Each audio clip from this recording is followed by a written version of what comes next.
a lace waist in the sharpest pain. See my son in about it, all of the details are absolute perfection. While the next number features a cluster of pheasant tails draped on. Have you ever imagined fashion trends so wild that they disappeared almost immediately? Some outfits promised style, some comfort, and some pure craziness. Just as fast as they hit the stores, they vanished, leaving us wondering why anyone thought they were a good idea. These clothes pushed boundaries and tried to stand out. They often looked amazing on paper but turned out awkward or uncomfortable in real life. Even the boldest fashion ideas sometimes failed badly, showing that clever designs don't always work when worn. Join us as we look at 25 innovative clothing items that failed miserably. Polyester leisure suits exploded in the 1970s as a bold reinvention of men's fashion. With oversized collars, wide lapels, and fabrics in neon shades or glossy finishes, they stood out as a dazzling alternative to the muted business suits of earlier decades. At first, they felt futuristic. Cheap, wrinkle-free synthetic material in colors no one had dared wear head to toe before. They were marketed as party-ready suits for discos, nightclubs, and casual events, meant to blur the line between formality and flamboyance. But their futuristic promise didn't last.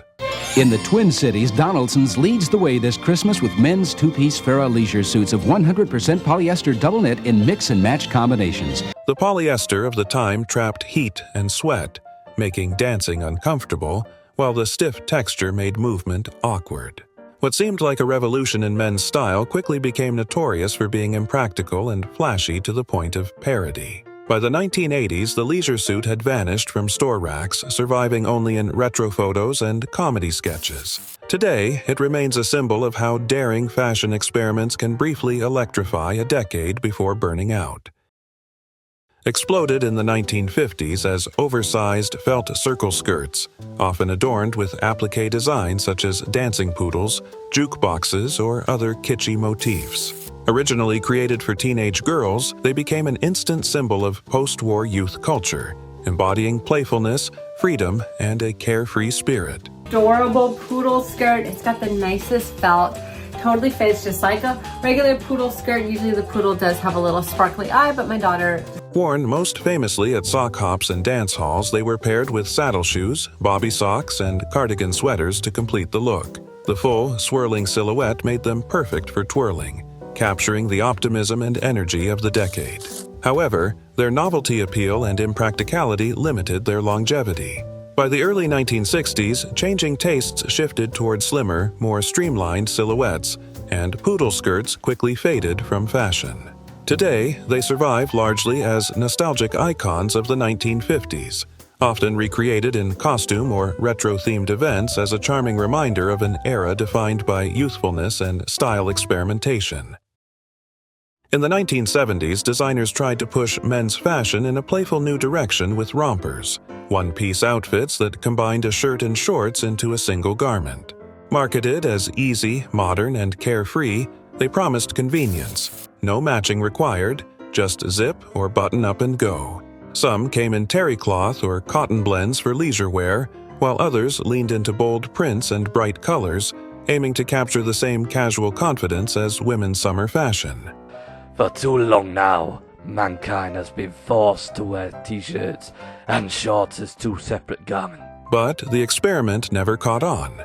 While one-piece outfits worked for women's wardrobes, many men found rompers impractical and awkward. Bathroom breaks were inconvenient, and the fit often highlighted body shapes in ways that clashed with cultural expectations of masculinity at the time. Despite their breezy appeal, rompers for men drew more laughter than admiration, and sales quickly fizzled out. Today, they're remembered as one of the boldest but briefest experiments in men's fashion. A quirky glimpse of what happens when designers try to rewrite the rules of everyday clothing. If rompers left men fumbling for comfort, could a shapeless dress redefine women's elegance without the cinch? The sack dress, unveiled by Cristobal Balenciaga in 1957, shocked audiences by discarding the fitted waist that had defined women's fashion for years. Hanging straight from the shoulders in a loose, unshaped line, it offered comfort and freedom instead of structure. How do I look? Ethel, you never looked better in your life. Why, we're certainly attracting attention. You think maybe these outfits are a little too extreme? On runways, the silhouette looked daring, an avant-garde statement hailed as bold and modern. But when it reached everyday wardrobes, many women found it awkward or unflattering.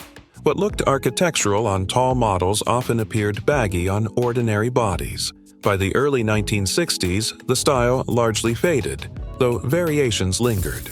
Still, its brief life reshaped ideas of silhouette and paved the way for the sleek shift dresses that came to define 1960s fashion. In the 1960s, fashion houses experimented with new synthetic materials, producing the so-called flasher Mac, a long, glossy raincoat made from PVC or similar plastics. It looked futuristic, promising style as well as waterproof protection. Easily fit your trench coat over a sweater or suit jacket. It's not meant to be super slim and restrictive. If you're in a store, try to see if you can easily throw it on. The shiny finish and exaggerated silhouette turned heads, though not always for the right reasons. The stiff plastic made some versions heavy, sweaty, and restrictive, while the long, swinging shape earned the nickname flasher in cultural jokes of the era. Though striking in magazines and shop windows, few wore them for long. By the early 1970s, the flasher Mac had largely vanished, surviving mostly in retro photos and memories as one of fashion's more daring, quirky, and impractical experiments. In the 1970s, crochet became a symbol of bohemian style, and designers even turned it into swimwear. Handmade suits with intricate open patterns looked delicate and glamorous, especially in magazines and beach ads. I spent most of the day working on this project, which is behind me, which is also for Barbie, but not for the video that is coming out this week. Well, yes. They stood out from ordinary swimsuits, offering a romantic, crafty alternative that fit the era's free-spirited mood. But while beautiful, crochet was never practical for the water. Yarn absorbed moisture, becoming heavy, itchy, and slow to dry. The suits stretched out of shape after a few uses and often sagged awkwardly when wet. What worked in photo shoots quickly failed at the beach. By the end of the decade, most women had returned to more functional fabrics, leaving crochet swimsuits remembered as one of fashion's most eye-catching yet least wearable experiments. Crochet turned swims into soggy sagas. What about a top that shrank to hug the disco beat perfectly? The 1970s brought playful experiments with fabric, and one quirky example was the shrink top. These tight, stretchy shirts were designed to hug the body and highlight movement, often worn on dance floors as a flirty, modern statement. You can wear a vest over a pretty blouse or even a collared dress. It adds warmth to your upper body whilst looking gorgeous. Some were made to shrink slightly after washing, creating an ultra-snug fit that stood out from ordinary t-shirts. But the gimmick often backfired. Some tops shrank too much, leaving wearers uncomfortably squeezed, while others stretched out and lost their shape. Fabrics could feel itchy, and laundry became unpredictable, turning each wash into a gamble. By the end of the decade, shrink tops faded, remembered as a brief, eye-catching experiment in playful fashion. Stretching nearly 5 inches across, wide ties dominated men's fashion during the 1970s. Designers promoted them as bold and confident, often pairing them with bright florals, paisleys, or geometric patterns. Instead of enhancing an outfit, though, they often overwhelmed it. Wimlon looks super, feels super like finest silk. Magnificent colors and patterns to coordinate with the newest shirts. There are many wash and wear times. Covering half a shirt or clashing with jackets. What looked daring on mannequins could feel clownish in real offices. Many men found them impractical and distracting, and the exaggerated size quickly fell out of favor. By the late 1970s, stores began selling fewer each year, and narrower ties quietly replaced them. Today, the wide tie lingers mostly in old photos and vintage shops, a reminder that some trends make a splash but vanish just as quickly when style collides with wearability. Imagine strolling down the street with music playing straight from your hat. That was the quirky promise of the radio hat, introduced around 1949 as a novelty glimpse of fashion tech. The idea was simple yet futuristic. A sun helmet fitted with a working AM radio and antenna. One could wear, for occasions that are not representative, It's our ancestors, a representation of our... Advertisements made it look like something out of science fiction, offering wearers the thrill of carrying music wherever they went. But the reality was less glamorous. The hats were awkward to wear, the exposed antenna drew attention, and the sound quality was thin and crackly. Few bought them, and most abandoned the idea quickly. Within a year, stores pulled them from shelves. Today, radio hats survive only in vintage ads and museum collections. Exploded in the 1940s as oversized, sharply tailored suits with exaggerated wide lapels, long coat tails, high-waisted, wide-legged trousers, and bold fabrics. They were a dramatic departure from conventional menswear, turning clothing into an expressive statement. This clothing was also a form of protest for these men. In the face of discrimination by Americans, the suit was a way of showing that they would not change. Popular especially among African American, Mexican American, and Filipino American youth, zoot suits became a symbol of cultural pride, defiance, and individuality. Their striking silhouette and flamboyant style made them instantly recognizable, but they also attracted controversy, most notably during the 1943 zoot suit riots in Los Angeles. Wartime fabric rationing, social backlash, and changing fashion tastes caused the trend to vanish by the mid-1950s, though its influence remains visible in later streetwear and subcultural style movements. Zoot suits rioted into history's spotlight and faded fast. What if hobble skirts could elegance step their way to poise? A striking fashion trend from the 1910s to early 1920s, hobble skirts featured extremely narrow hemlines that restricted stride, forcing small, deliberate steps. Designed for elegance, they transformed walking into a performance, turning everyday movement into a dramatic statement. Often made from luxurious fabrics like silk or satin, women's independence was represented through their clothing. So the activity or inactivity that the fashionable cut of the garments allowed. They became symbols of high fashion and sophistication. Yet their extreme impracticality made them controversial, as women struggled to walk comfortably or climb stairs. The style peaked in popularity before World War I, briefly reappeared in the early 1920s, then vanished as fashion shifted toward freedom of movement. Despite fading, hobble skirts remain a bold reminder of fashion's power to reshape behavior and challenge norms. In the late 1950s, Crimplene was marketed as a miracle fabric. Developed by ICI in Britain, it promised clothes that would never wrinkle, lose shape, and could be washed and dried with ease. Dresses, suits, and children's outfits were made from it, and for a time it seemed perfect for busy households. Goodfellas has been outfitting individuals in LA since 2003. We focus on providing a polished look with a sophisticated style and a no-pressure shopping. Shoppers embraced it, especially through the 1960s when its neat, structured look matched tailored styles. But the miracle had a catch. Crimplene was thick, heavy, and trapped heat, leaving wearers uncomfortable. It lacked breathability and eventually gained a reputation for looking cheap. By the early 1970s, lighter polyesters and softer synthetics largely replaced it. Today, Crimplene survives in vintage shops and old ads as a bold, short-lived experiment in fashion science.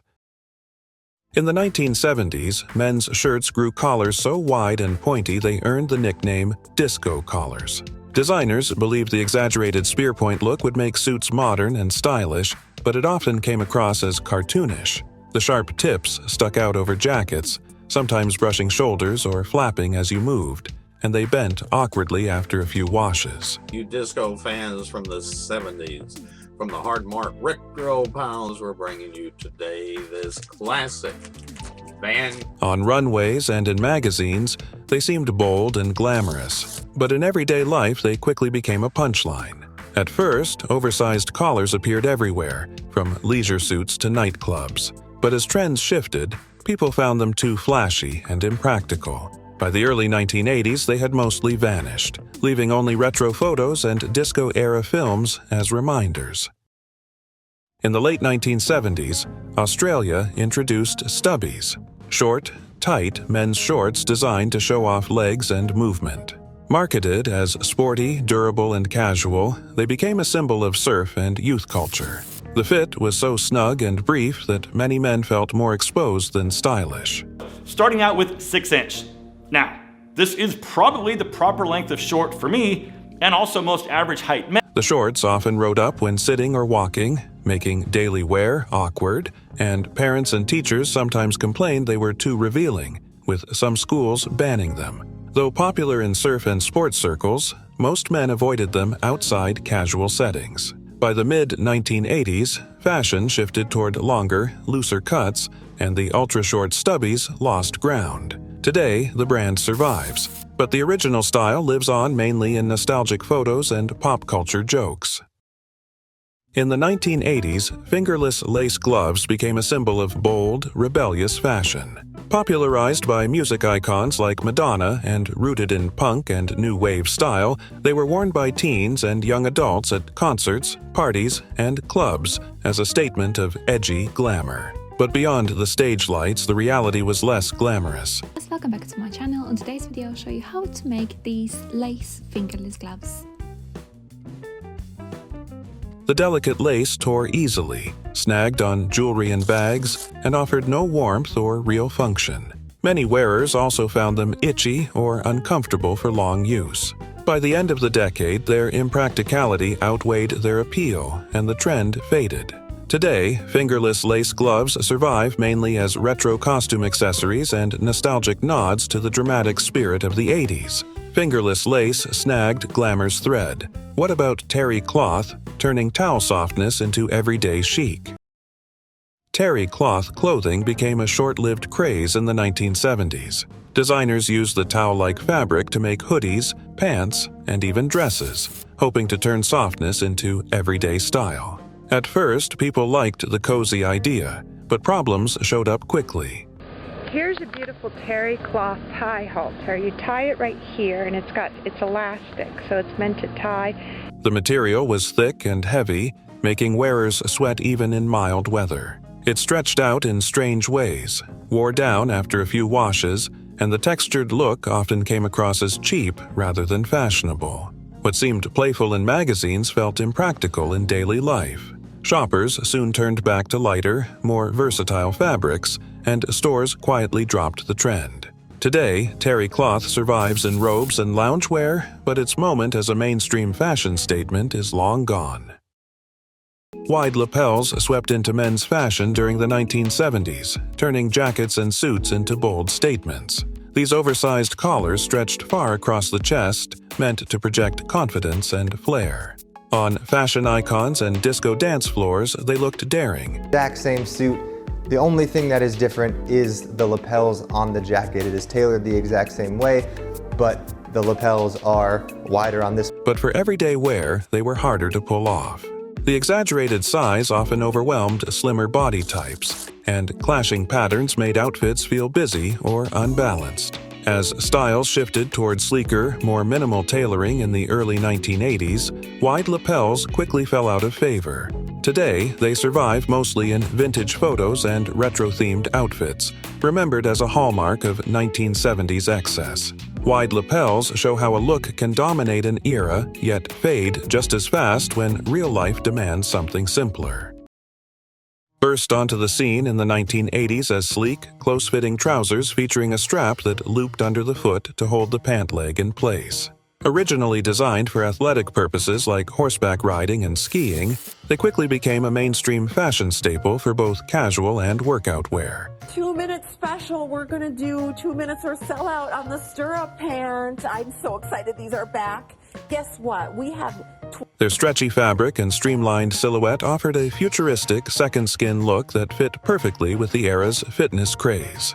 Often paired with oversized sweaters or leg warmers, they became an icon of 1980s style. However, their association with dated workout wear, along with changing fashion trends, led to their disappearance by the mid-1990s, leaving stirrup pants as a distinctive but vanished chapter of retro fashion history. Two-tone jeans tried to reinvent denim in the 1980s by splitting a pair of pants into contrasting shades, one side dark, the other light. The effect was bold and eye-catching, but it wasn't easy to wear. Matching them with shirts, jackets, or shoes was frustrating. Behind two-tone jeans, look how cool these are. I'm loving them. They're super unique, but they're still... And the sharp color divide often made outfits look awkward rather than stylish. Extra seams added bulk, and some pairs lost their neat contrast after just a few washes. Teenagers embraced the look briefly for its daring edge, but most quickly returned to classic blue jeans. Retailers noticed the drop in demand and the style faded fast. Today, two-tone jeans mostly appear in old photos or occasional retro revivals, remembered as one of the more daring but short-lived denim experiments of the decade. Shiny, colorful shell suits exploded in popularity during the 1980s, sold as matching jackets and pants made from polyester or nylon. They promised a lightweight, sporty look that felt modern and fun. Neon color blocks and glossy finishes made them stand out in schools, clubs, and neighborhoods. Jacket I was just telling you about in the other video. This is a vintage from what I'm being told, 87, 88. Especially among kids and teens eager to be noticed. At first, they seemed the perfect mix of casual and athletic style, but wearers soon found drawbacks. The synthetic fabric could trap heat and sweat, and flashy colors clashed with many wardrobes. By the early 1990s, the trend faded, replaced by sleeker, more breathable sportswear. Today, shell suits survive mostly in retro photos and pop culture jokes, a symbol of 80s style excess. Nothing symbolized 1980s power dressing more than shoulder pads. Sewn into jackets, dresses, and blouses, these inserts, often made from foam, fabric, or molded polyester, expanded the frame, giving wearers a broad, commanding silhouette. In this video, we're going to be tackling the removal of shoulder pads from two different items of clothing. The first one is this dress. For a time, the effect worked. Women in business suits and men in sharp blazers felt taller, stronger, and more assertive. The look became a visual shorthand for ambition and authority. But fashion excess has limits. Oversized pads soon tipped into caricature, making outfits look stiff or cartoonish. Pads sometimes shifted or distorted shapes after wear. By the early 1990s, softer tailoring emerged, and shoulder pads largely faded, remembered today as both the height of 80s style and a cautionary tale of excess. Pads puffed up power into caricature. Could JNCO jeans baggy up skater freedom without the drag?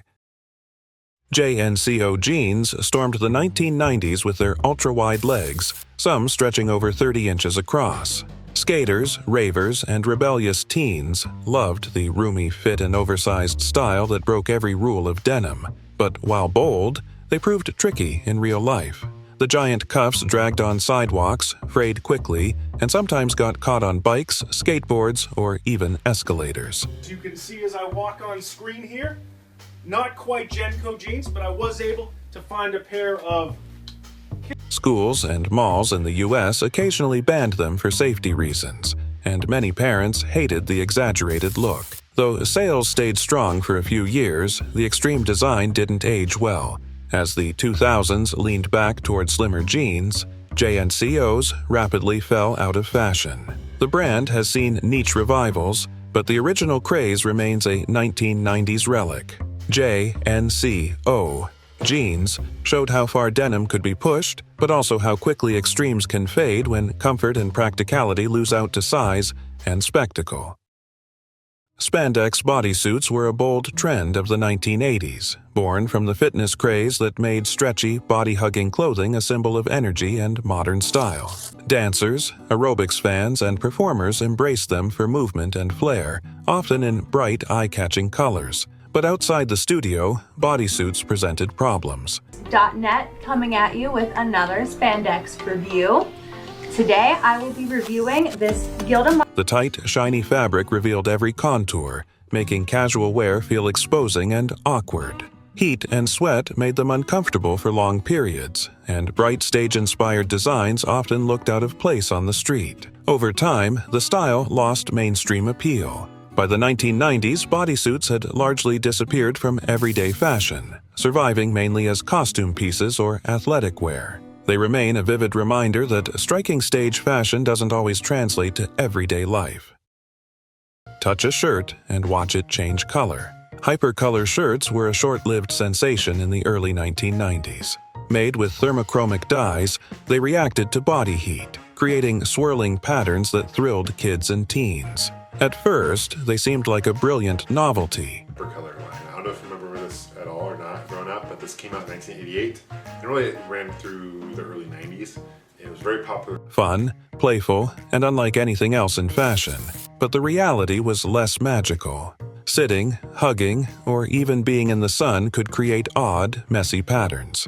The color-changing effect faded after a few washes, leaving shirts dull and ordinary. The fad burned out quickly, and stores stopped carrying them.